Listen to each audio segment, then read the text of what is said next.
lii ñu yore di ko xeex fukki at chaque année nga dajale lépp ñoo teg ñu puus la te doo xam pour lan. ñun xam nañu pour lan parce que sunu làmmiñ la ñu yore di ko wax foo xamee ni fu dëgg nekkul ñu wax li ñu doon denc suñu dossier yépp lañ leen doon wax mu ngi leen di dab nii ak syndicat yi di judd. football professionnel bii ngeen di def pareegu leen da ngeen di sànq xale yi te ñun duñ ci ànd parce que ñun ay fonctionnaire lañu dañuy liggéey li ñuy njëkk a lijjanti mooy IPRES caisse sécurité sociale ñetti weer yu nekk ñu dem yër lu ñu fa am. ku ñu cotiser lu ñu kaas. ba pare ñu jël footballeurs yi naan leen lu ñu leen fay baax na professionnel ngeen waaye contrat yi nañ def nii rek lijjanti ko waruñu malhonnête vis-à-vis de nos joueurs waruñu malhonnête vis-à-vis de nos jeunes sinon mérité wuñu nekk fa et ça nous l'avions dit dès le début on nous avait dit que li ngeen wax kenn wax loolu leen ko en tout cas ñun Union Sportive du Rail suñu position dafa claire en assemblée générale nous irons encore. dinañ delluwaat assemblée générale fa la ñuy jébbal lii parce que lépp dafa am foo koy teg te raay dafa bëgg ni ma lim léegi ci table ji moo tax ma ne leen ñun du fu nekk la ñuy teg suñu tànk su ma toppee Thierno nag xam na Thierno moom supporter la boo xamee ne bi yóbbu raay sax 200 lay daw supporter am dañ lee ba wax waa président yéen da ngeen a yolomal da ngeen nooyal d'accord nañu non c'est vrai parce que Thiès tamit seen sang dafa chaud mais aussi dirigeant loolu lay jëriñ. nee nañu fu dirigeant saaga bu supporter dóoree yaa ko dóorlu moo tax boo dee diriger it il faut nga mën a tënk sa bopp tuuti mais pression bi yëg nañ ko et nous devons le mériter mais ñii toog nii lii ñu organiser ba tey amul dara luñ ci def te Ousmane mi woowul Diawara ñu toog El Hadj wax ci li mu xalaat ñu dem ci booy dem ci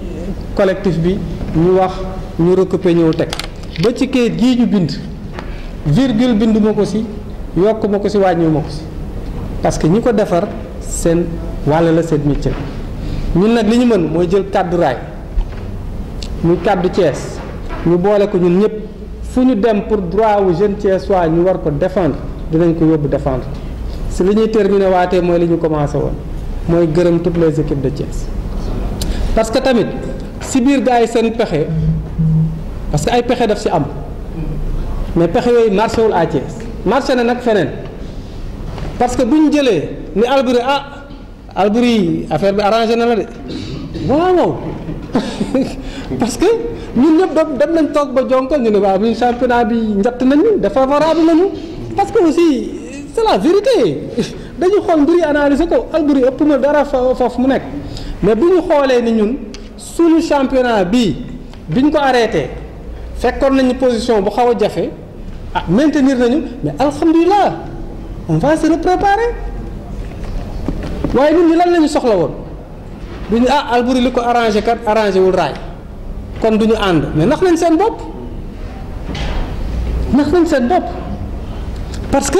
du tere équipe bu Thiès ni man décision bi arrangé na ma waaye du décision bu àgg dafa àggul. kon ñun ñëpp pour mu juste war nañu ànd pour mu àgg waaye bu ñu nee gars yi daal teele leen foofu majorité bi mooy ñu doon kaas pour wàcc bañ a am nañu téye ba pare na génne xaalis bu ñu yaakaar ni bëri na suñ nee LD ku nekk nañ la door 10 millions ligue amateur toog leen waaye ku nekk nañ la jox 7 millions ñëpp noppi quand même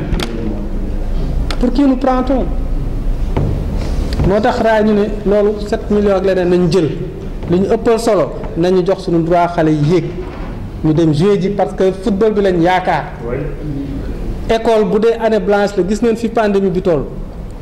gis ngeen fi mu toll ak li muy metti yëpp ministre yeeg ñëpp a nga reyante pour année blanche bañ a am parce que su amee benn année blanche mais problème la si élève ba mais joueur bi année blanche catastrophe la si moom mais année blanche méttee si élève bay jàng mais noonu la méttee si footballeur bi kon année blanche la ñu war a mujj xalaat donc ngeen baal ñu si kàddu gi ñu yëkkati te waruñu koo yëkkatee nenn li mais en tout cas c'est pour dire que ñun en tout cas au niveau de l'Union Sportive du Rail ñu ngi naqarlu décision bi ñu jël teguwul ci yoon équitable te soxlawuñu ay crise ci biir fédération bile nañu fexe ba trouver solution yoo xamee ni moo gën a juste pour ñëpp parce que li ñuy laaj jafewul ligue professionnelle ligue 2 14 équipes moo fa am pour un championnat professionnel 14 équipes sax war dañ koo xeeb ñun te ci design bi c'est prévu pour 16 équipes boobu ba léegi ñu ngi 14 kon nga yokk fa ñaari équipe am 16 mais wàññiwul dara c'est sa championnat. waaw dañu waxoon ni ñun Union Sportive du Rail dafa nekk ñett yoon yoo xamee ni ñu ngi ñuy kale ci buntu ligue professionnelle maanaam première fois bi mooy bi ñu ne championnat professionnel day commencer Sénégal bi muy commencer dañ ne woon c'est sur dossier cahier de charge lañ teg ku ko honoré jàll na mais ci cahier de charge bi li gënoon a jaaxal nit ñi moo doon dafa amoon clause financière dañ il fallait nga am société am ay contrat am ay nangam ak nangam ba pare am 50 millions yoo prouvé ni mën nga ko teg comme budget waaw boobu na raay daan fonctionner parce que bu raay ni ñu xamee woon raay mooy chemin de fer daan na ko subventionné raay daan na am bus dafa amoon docteur dafa amoon local amoon na terrain la raay miinoon na loolu yëpp mais ba transition boobu accès raay dafa indi justification 50 millions ñëw teg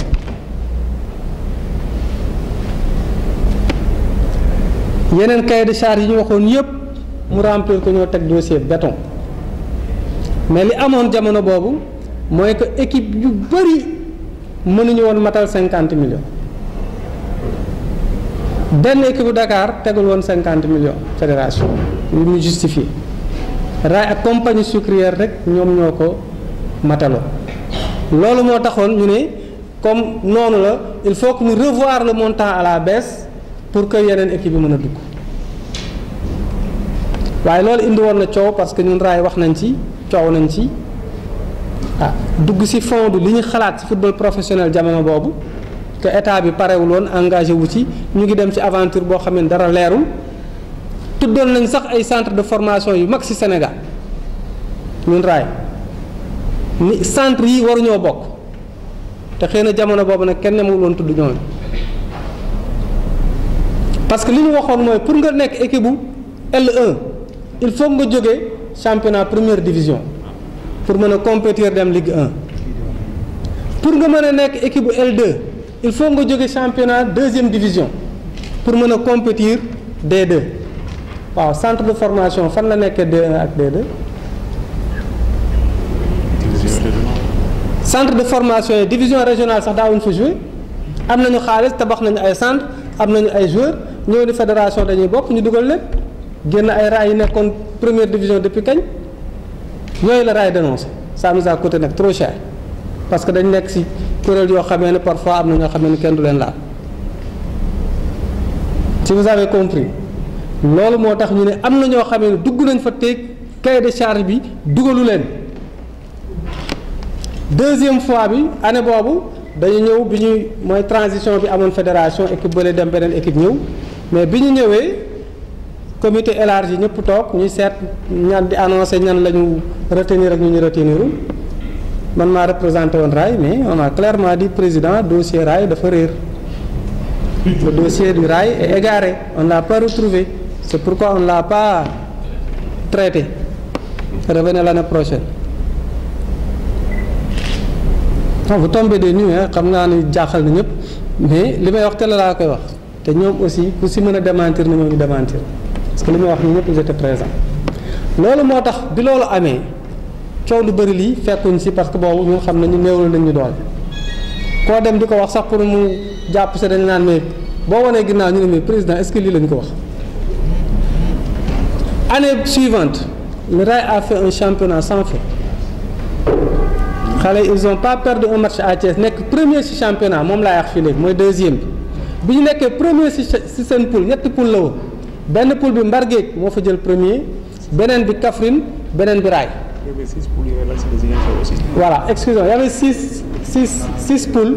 dafa amoon axe sud ak axe nord mais axe nord bi 3 yi ñoo ci génnoon donc ñaar ñi waroon a yéeg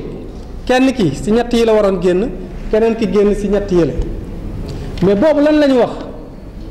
fédération dafa ni fi ñu toll nii fédération amatul moyen organiser tournoi ñetti équipe monté ñett amatuñu moyen pour organiser ko en aller et retour.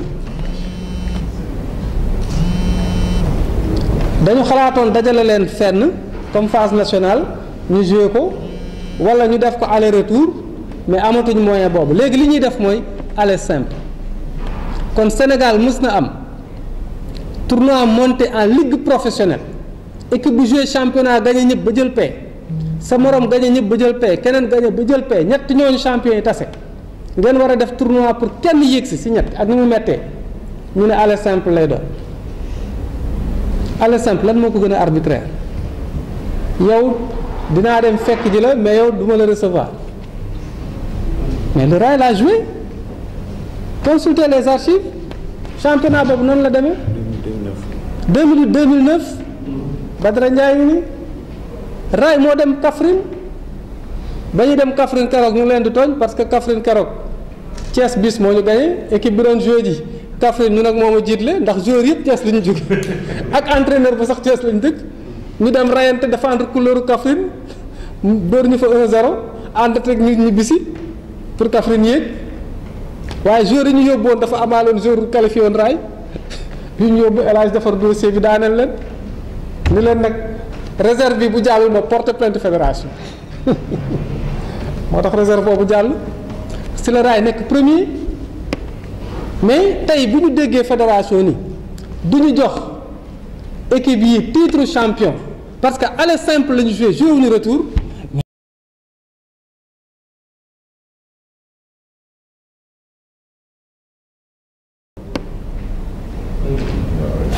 lan la ñuy wax c'est avec ce même schéma qu'on nous a empêché d'accéder en Ligue 1 en Ligue 2 tey jii nee nañu du ñu jox ñiy titre champion parce que aller rek la ñu joué. loolu mooy deuxième boobu mais deuxième bi sax li tax ñu kalewaat ñu ñëwuma ci lépp président Pape Sidi waroon na fi nekk tey parce que boobu dañ ne woon Ligue 2 pour nga yéeg fa wàññi woon nañu xaalis bi ba 20 millions pour Ligue 1 8 millions pour Ligue 2 mais bi Rail génnee premier si la ñu yéeg a cahier de charge bi finance bi de 8 millions on nous a demandé 20 millions pour 72 heures moo tax ma ne lii xew tey lan la. bi ñu gañee ba génn ba war a constituer dossier si la cahier de charge bu bees tàq ñëw keroog Pape Sidi ak Mamour ñu ngi fekk kër Pape Seck ñu ngi président kayit ñëw léegi dootul 8 millions 20 millions lañ leen laaj ñu ne leen bàyyi nañu ñu ne non su ngeen bàyyee day indi ay coow pénalité ak nangam ak nangam mën ngeen dugg ba pare après ngeen kaas mais ñun jeune Thiès dara nañu lu nekk on a mobilisé les 20 millions 20 millions yi dañu mobiliser yónnee Ousmane ngi ni président Sidi bi ñu ngi nii ñu dajale 20 millions yónnee dajale kayit yëpp yóbbu ñu dem naan woy société bi ngeen indi tampon bi nangam bon participation bi partenaires yi ngeen am ñii ay nangam bu so lu nekk wax nañu donc loolu mooy sa deuxième Ibrahima lu teguwul fenn xam nga nag lu ñu gënoon a sonal noo xotee li tax nag moo koy wax fii parce que tey caméra yi ñu tiim nag ñoo tax c'est pour rendre hommage aussi à la presse de Thiès parce que lii amuñu ko woon vous savez la communication est extrêmement importante période boobu dañ daan génn fédération taxaw di seet ku ñu waxal sama gars yi dañu naan président balaa ngay egg Thiès communiqué yi génn boo demee Thiès di wax kenn du la déglu parce que rajo yi wax nañ ba pare parce que seen presse la ñu dajale bu ñu paree gars yi wax bon waxtaan nañu ba pare décidé nañ nangam man ma ñëw final non c'est pas normal nangam ñoom Badou xam nga journaux yëpp dañuy lire ndax xoolal président di wax te pourtant journaux yi lii lañ bind parce que boo ñëwee fii lan ngay wax kan mooy relayer la ngay wax la bataille de la communication nous l'avons toujours perdue. moo tax quand on voit cette presse sportive à Thiès émerger ñun Rail ñun ñoo xam seen valeur ñun ñoo xam ce que vous représentez mais lii c'était difficile ñu am ko dañ daan dem rek ni sud may ñu benn émission dem jóge fa daw beneen rajo def fa benn émission nangam loolu lañ daan am mais tey ku bëgg débat na ñëw plateforme yi commencé nañu partager yëf yi groupe yëpp fi mu nekk ñu ngi actif Et les Thiessois sont présents maintenant dans la communication. Lii may wax ni tey ñeme naa ko wax partout parce que je sais que fu ñuy dem on ira avec cette presse là. Correspondants régionaux yi taxawul woon les jeunes qui sont là c'est des jeunes que nous connaissons bu ñu bëggee déformer information ba sax ñoom baytaal ne waxuma woon lii parce que nag Thiès lay fanaan si donc li dafa am solo que les gens aient la bonne information. moo tax ñu ni on ne peut pas continuer à se laisser faire. 13 mai 2020, le comité d'urgence de la Fédération sénégalaise de football s'est réuni à son siège sous la présidence de Maître Augustin Senghor, président de la Fédération sénégalaise de football, autour d'un seul point à l'ordre du jour: les dispositions à prendre pour la suite des compétitions fédérales de la saison 2019-2020 dans le contexte de la pandémie Covid-19. Suite aux différents rapports examinés, la Fédération sénégalaise de football avait pris une résolution en 9 points, dont on peut citer ces 4 points suivants. 1. Différer la reprise des championnats de Ligue 1, Ligue 2, National 1, National 2 et du football féminin, Division 1 et 2, au mois de novembre 2020, selon la formule des play-off et play-down. Terminer les championnats régionaux entre le 1er novembre et le 31 décembre sous forme de play-off ou match éliminatoire direct pour désigner les équipes qualifiées au tournoi de montée en National 2, qui devrait s'achever au plus tard le 31 décembre. Reporter toutes les compétitions de petite catégorie jusqu'à la saison 2020-2021. Désigner les 2 premiers du championnat de cette saison pour représenter le Sénégal dans les compétitions interclubs de la CAF, Ligue des Champions, Coupe de la Confédération. Et pourtant, avant la réunion du comité exécutif de la Fédération sénégalaise de football, Maître Augustin Senghor, président de la Fédération sénégalaise de football, avait annoncé dans une émission sportive avec une télévision de la place que les décisions prises par le comité d'urgence étaient irrévocables. Mais contre toute attente, la Fédération, en sa séance du 8 juillet 2020, prend une autre décision qui va à l'encontre de l'intérêt général du football. Après avoir ratifié les décisions du comité d'urgence du 17 mars 2020, du 9 avril 2020, du 13 mai 2020 et du 4 juin 2020, le comité exécutif de la Fédération sénégalaise de football a pris, entre autres, les décisions suivantes. 1. D'approuver le protocole médical proposé par la commission médicale de la Fédération sénégalaise de football. 2. De mettre un terme définitif aux différentes compétitions de la saison 2019-2020, suspendues à mi-parcours à cause de la pandémie du Covid-19. 3. De ne pas décerner de titres et de geler les promotions et relégations de tous les échelons pour la dite saison compte tenu du ratio insuffisant de matchs disputés. 4. De désigner les équipes de Ligue 1 les mieux classées à la dernière journée de la phase allée du championnat professionnel pour représenter le Sénégal, respectivement à la Ligue des Champions et à la Coupe CAF. 5. De fixer le démarrage de la nouvelle saison 2020-2021 au 31 octobre 2020. Dans ce contexte, l'USRAI estime que la Fédération sénégalaise de football devait aller jusqu'au bout de sa logique. Comment vouloir démarrer tout compteur à zéro sous le prétexte que nos clubs n'ont pas joué suffisamment de matchs, donc pas de descente ni de montée, puis revenir choisir le premier et le deuxième de la Ligue 1 Pro pour représenter le Sénégal en Coupe d'Afrique des clubs champions et à la Coupe CAF. Quel paradoxe! Si la Fédération sénégalaise de football ne décerne pas de titre pour cette présente saison 2019-2020, Génération Foot reste champion du Sénégal en titre et devrait normalement représenter le Sénégal en Coupe d'Afrique des clubs champions. Dans ce contexte actuel, le TFC mérite largement d'être sacré champion du Sénégal, de la Ligue 1 Pro pour avoir enregistré 10 victoires et 3 matchs nuls. Meilleure attaque, meilleure d'avance, et devançant son second immédiat de 12 points. Même chose pour la Linguère de Saint-Louis qui domine le championnat de la Ligue 2 Pro, devançant son suivant immédiat de 6 points. Notre club USRAI, quant à lui, Il est classé premier de sa poule. Il a la meilleure attaque, la meilleure défense, le meilleur buteur du championnat N1. Il a le plus de points sur l'ensemble des 2 poules confondues. La seule équipe qui n'a pas enregistré de défaite en match officiel de la saison 2019-2020 et qui a gagné tous ses matchs à domicile en désignant TFC pour présenter le Sénégal en Coupe d'Afrique des clubs champions. La Fédération sénégalaise de football a implicitement reconnu que ce dernier est champion du Sénégal. Car nous savons tous que la représentation du Sénégal aux compétitions africaines est une prérogative rattachée au rang des clubs ayant droit, mais aussi au même titre que la montée d'un club de L2 en L1, N1 en L2, N2 en N1 et division régionale en N2. Comme disait récemment un éminent juriste. Nous rappelons que durant la saison 2008-2009, lorsque l'US Rail avait terminé premier de sa poule en National 1 et devait participer au tournoi de la montée en Ligue 2, la Fédération sénégalaise, pour désigner le championnat de la National 1, avait imposé au club un championnat aller simple, sans retour. Alors que tout dernièrement, le président de la Fédération, Maître Augustin Senghor, suite à une sortie télévisée, affirmait que selon les textes de la Fédération, on ne peut pas décerner de titre à des équipes qui n'ont pas joué en aller et retour. L'US Rail demande solennellement à l'Assemblée générale de la Fédération sénégalaise de football, instance supérieure du football sénégalais, seule habilitée à confirmer, modifier ou annuler les décisions du comité exécutif,